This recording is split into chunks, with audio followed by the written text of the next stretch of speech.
Assalamualaikum warahmatullahi wabarakatuh. Apa kabar sahabat-sahabat mahasiswa dari Sabang sampai Merauke? Saya doakan semoga selalu sehat dan selalu diberikan kekuatan dalam menjalani perkuliahan. Pada kali ini, pada mata kuliah Pendidikan Agama Islam 4, kita akan membahas tentang entrepreneurship dalam perspektif Islam.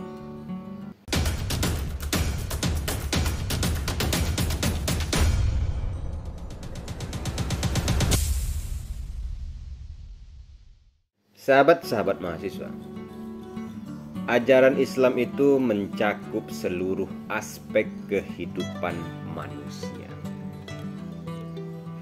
Oleh karenanya, Islam adalah sebuah aturan, norma, pola hidup yang melingkupi kehidupan manusia dan menjadi pedoman dalam mengarungi kehidupannya, yang selanjutnya pedoman itu dijabarkan dalam fikih Islam. Sedangkan fikih itu sendiri adalah suatu pola hidup yang ditawarkan dalam Islam dalam bentuk pemahaman secara mendalam terhadap hukum dan ketentuan Allah untuk diaplikasikan dalam kehidupan manusia. Dalam agama Islam, masalah kewirausahaan dalam ilmu fikih merupakan bagian pembahasan muamalah. Sedangkan perdagangan adalah bagian dari kegiatan kewirausahaan. Bila kita berbicara tentang kewirausahaan menurut pandangan Islam, maka rambu-rambu yang harus diperhatikan dalam kegiatan ini adalah teori-teori yang telah digambarkan dalam Al-Quran dan As-Sunnah sebagai norma-norma dan etika dalam berwirausaha, khususnya dalam perdagangan. Islam juga mengajarkan bagaimana manusia itu giat dalam menjalani aktivitas dan semangat bekerja keras untuk mencari nafkah dan menjawab kebutuhan sehari-hari. Allah Subhanahu wa Ta'ala menyeru manusia untuk bertebaran di muka bumi untuk menuntut karunia Allah. Dalam hal ini maksudnya adalah rezeki Allah. Bahkan Rasulullah SAW sangat menganjurkan kepada umatnya untuk giat dalam bekerja. Nah, tidak sedikit hadis Rasulullah yang menegaskan tentang itu ya. Berwirausaha memberi peluang kepada orang lain untuk berbuat baik dengan cara memberikan pelayanan yang cepat, membantu kemudahan bagi orang yang berbelanja, memberi potongan, dan lain sebagainya. Perbuatan baik selalu menenangkan pikiran yang kemudian akan turut membantu kesehatan jasmani. Dalam hal seperti yang diungkapkan dalam buku The Healing Brain, yang menyatakan bahwa fungsi utama otak bukanlah untuk berpikir, tetapi untuk mengembalikan kesehatan tubuh. Vitalitas otak dalam menjaga kesehatan banyak dipengaruhi oleh frekuensi perbuatan baik. Dan aspek kerja otak yang paling utama itu adalah bergaul, bermuamalah, bekerja sama, tolong-menolong, dan kegiatan komunikasi dengan orang lain. Islam memang tidak memberikan penjelasan secara implisit terkait konsep tentang kewirausahaan.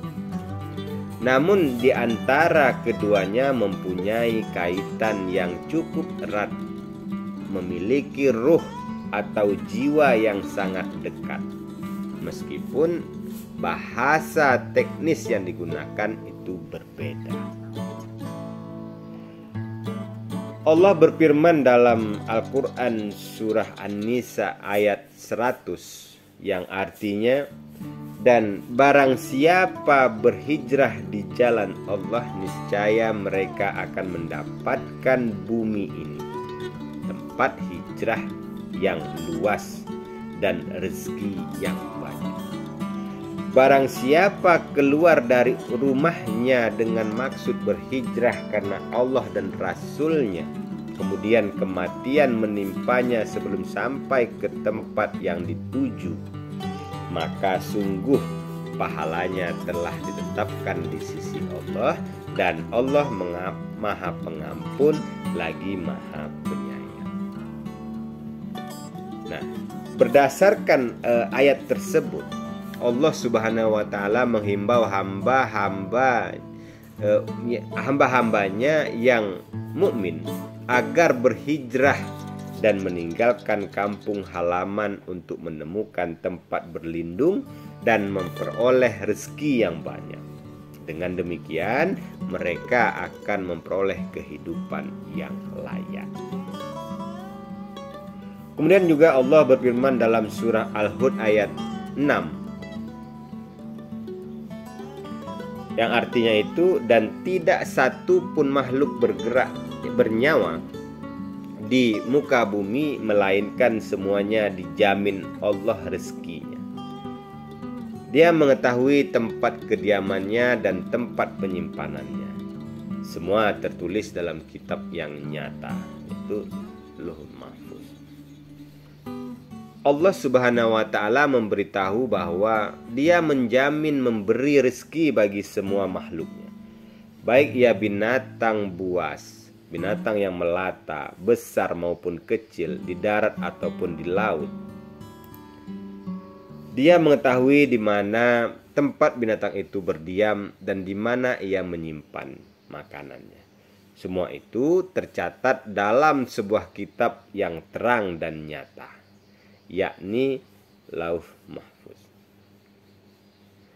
Allah Subhanahu wa Ta'ala telah menentukan rezeki tiap-tiap umatnya.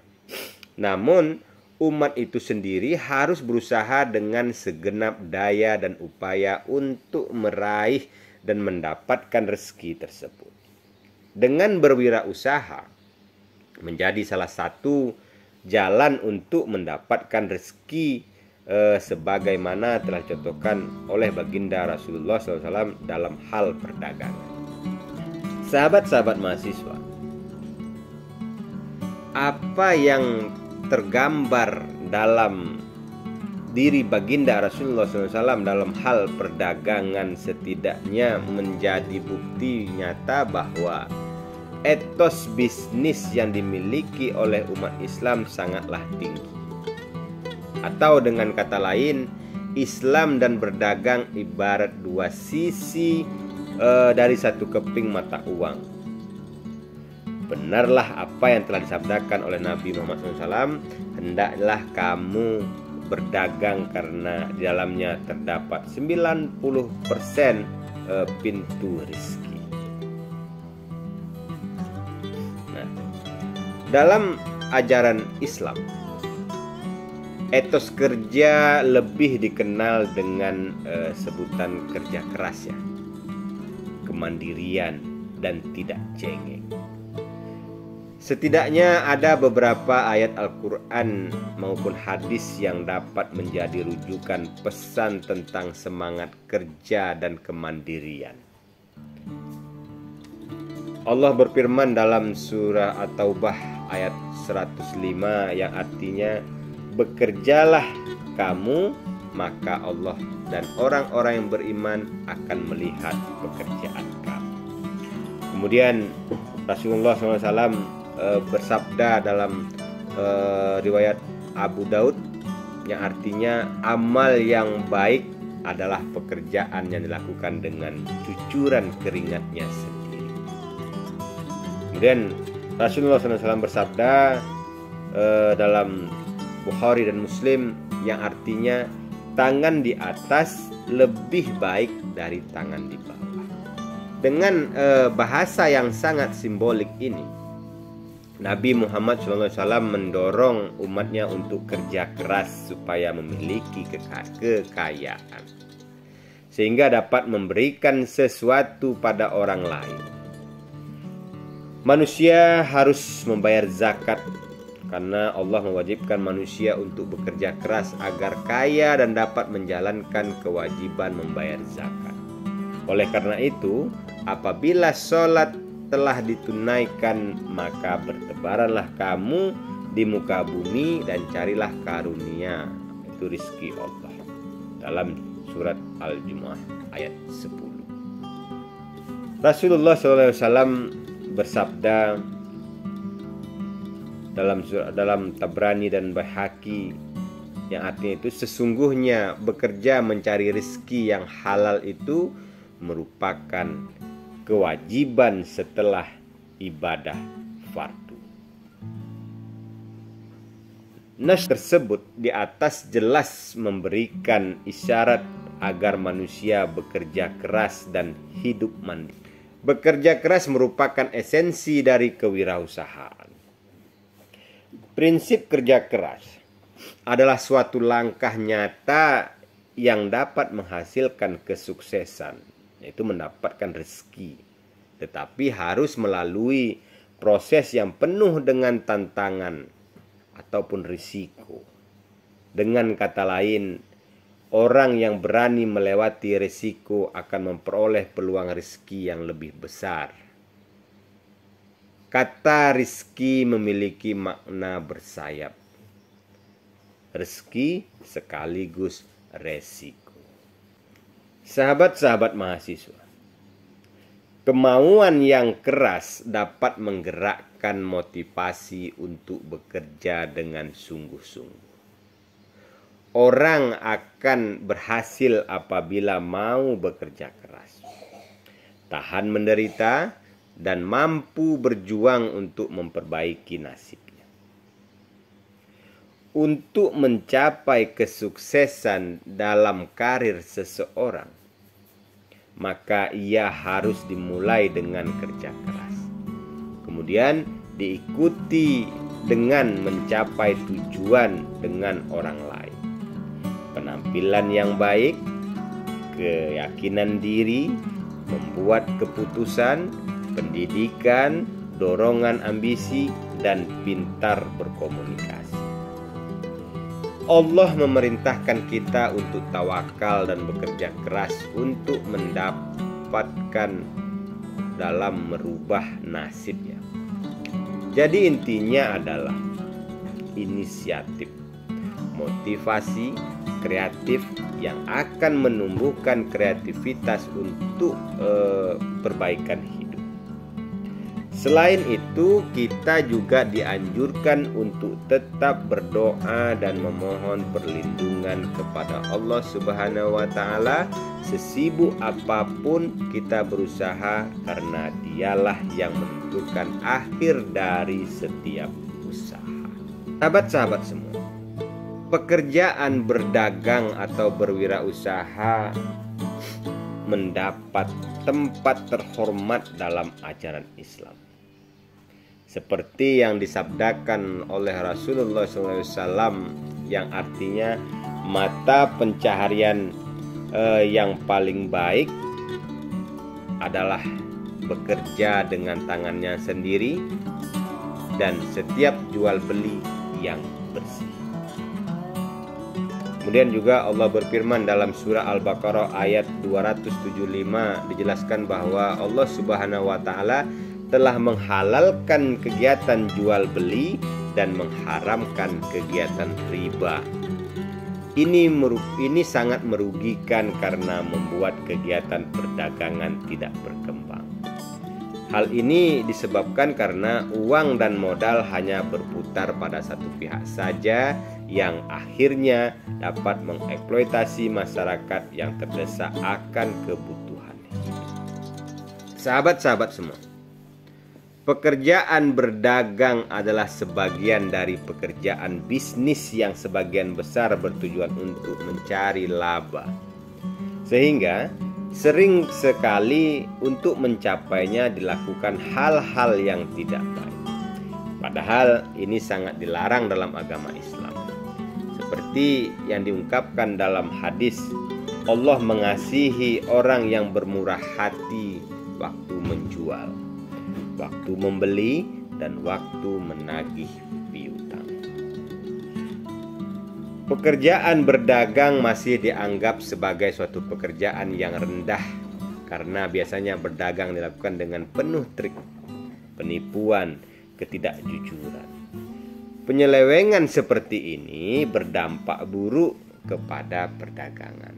Padahal perdagangan adalah salah satu usaha dan pekerjaan Rasulullah SAW. Bagi umat Islam, berdagang lebih kepada bentuk ibadah kepada Allah Subhanahu wa Ta'ala. Karena apapun yang kita lakukan harus memiliki niat untuk beribadah agar mendapat berkah. Berdagang dengan niat beribadah akan mempermudah jalan kita mendapatkan rezeki. Para pedagang dapat mengambil barang dari tempat grosir dan menjual di tempatnya. Dengan demikian, masyarakat yang ada di sekitarnya tidak perlu jauh-jauh untuk membeli barang yang sama. Sehingga nantinya akan terbentuk Petronek yang Protenek buying motif. Sehingga nantinya akan terbentuk suatu motif berbelanja ke toko tertentu saja. Sahabat-sahabat semua, sebagai seorang wirausahawan muslim harus memperhatikan beberapa etika dan perilaku terpuji dalam hal berdagang. Menurut Imam Al-Ghazali, ada 8 sifat perilaku yang terpuji dalam perdagangan. Yang pertama itu adalah sifat takwa, tawakal, zikir, dan syukur. Sifat ini harus dimiliki oleh wirausahawan karena dengan sifat itu kita akan diberi kemudahan dalam menjalankan setiap usaha yang kita lakukan. Dengan adanya sifat takwa, maka kita akan diberi jalan keluar penyelesaian dalam suatu masalah dan mendapat rezeki yang tidak disangka. Dengan sikap tawakal, kita akan mengalami kemudahan dalam menjalankan usaha, walaupun usaha yang kita jalani memiliki banyak saingan. Dengan bertakwa dan bertawakal, maka kita akan senantiasa berzikir untuk mengingat Allah dan bersyukur sebagai ungkapan terima kasih atas segala kemudahan yang diterima. Dengan begitu, maka kita akan merasakan tenang dan melaksanakan segala usaha dengan kepala dingin dan tidak stres. Yang kedua, tidak mengambil laba lebih banyak. Membayar harga yang sedikit lebih mahal kepada pedagang yang miskin, memurahkan harga dan memberi potongan kepada pembeli yang miskin sehingga akan melipat gandakan pahala. Bila membayar hutang, maka bayarlah lebih cepat dari waktu yang telah ditetapkan. Membatalkan jual beli bila pihak pembeli menginginkannya. Bila menjual bahan pangan kepada orang miskin secara cicilan, maka jangan ditagih apabila orang tersebut tidak mampu membayarnya, dan membebaskan ia dari hutang apabila meninggal dunia. Yang ketiga itu adalah jujur. Dalam suatu hadis diriwayatkan bahwa kejujuran akan membawa ketenangan dan ketidakjujuran akan menimbulkan keraguan-raguan. Jujur dalam segala kegiatan yang berhubungan dengan orang lain maka akan membuat tenang lahir dan batin. Kemudian yang keempat adalah niat suci dan ibadah. Kemudian yang kelima, azam dan bangun lebih pagi. Yang keenam, toleransi. Yang ketujuh, berzakat dan berimpak. Dan yang ke-8, silaturahmi. dalam usaha, adanya seseorang partner sangat dibutuhkan demi lancarnya usaha untuk kita lakukan. Silaturahmi ini dapat mempererat ikatan kekeluargaan dan memberikan peluang-peluang bisnis baru. Pentingnya silaturahmi ini juga dapat dilihat dari hadis Nabi Muhammad SAW, yang artinya barang siapa ingin murah rezekinya dan panjang umurnya, maka hendaklah ia mempererat hubungan silaturahmi. Baik sahabat-sahabat semua, sahabat-sahabat mahasiswa dari Sabang sampai Merauke, demikianlah pembahasan kita tentang kewirausahaan dalam perspektif Islam. Semoga konten singkat ini mampu membuka cakrawala berpikir sahabat-sahabat semua dalam membahas atau mempelajari tentang kewirausahaan. Dan harapan saya moga-moga sahabat semua setelah mempelajari dan memperdalam ilmu tentang kewirausahaan dalam perspektif Islam, maka akan lahirlah entrepreneur-entrepreneur muda Islam ke depannya nanti. Dan tidak menutup kemungkinan juga entrepreneur-entrepreneur muda itu lahir dari rekan-rekan semua. Saya Idris Indrawan selaku dosen pengampu mata kuliah pendidikan agama Islam 4 di Universitas Islam Indragiri Tembilahan. Mohon maaf jika ada kesalahan dan saya akhiri. Assalamualaikum warahmatullahi wabarakatuh.